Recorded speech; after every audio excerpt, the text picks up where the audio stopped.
Yable al Fire Chief Inspector Clinton siya durante el press conference na City Hall antes aga, kaya tormenta sila apaga con el fuego na insidente de quema na Calle Mayor Haldon antes aga.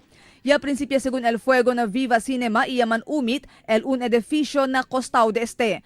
Asigun kun siya, iya tormenta sila apaga con el fuego por causa kay daan niya el edificio del Viva Cinema y fronto ya come con este el fuego. Adentro también del Unisales tiene mga producto que más taase fuerte con el fuego.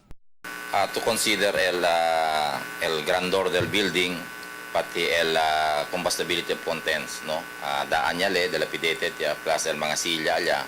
Ya tormenta kita tamen aquel na second building na fourth floor for its content, mga plastic wares, mga chinelas, mga rubber. Grandia también según el fuego adentro del Viva Cinema cuando ya responde sila. Según pa kuncha, tiene mga gente adentro del edificio, pero ulihiya según esto siya puede descubrir kay takema el edificio. Si Chaya habla pa kay sila pa ella puede nota kay takema el edificio, siendo pilit lang el Viva Cinema na compound del Bureau of Fire Protection.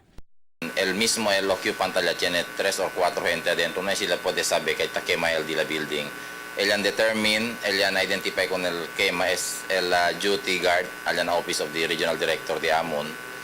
Sila yang determine yan raise el alarm, kando yan verify di Amon fire suppression team, grande at el quema adentro del structure, and that's the time ya pwede kami man evacuate, kaya no pwede ya queda trap adentro kal 4 gente at estado allá. Amo sila pwede sila man asesalidaan. Grande at lekando yan kwan sila, hindi lang klaro kasi close pa, na ipatanto poco pa lang el umuta sa legal tiempo yan deklara kita con el esquema. Y habla pa si Cha kaya usa sila un klase de teknolohiya para puede apaga con el fuego. Este klase de teknolohiya según sila tausa, si bien tormento ya apaga con el fuego na maga insidente de quema.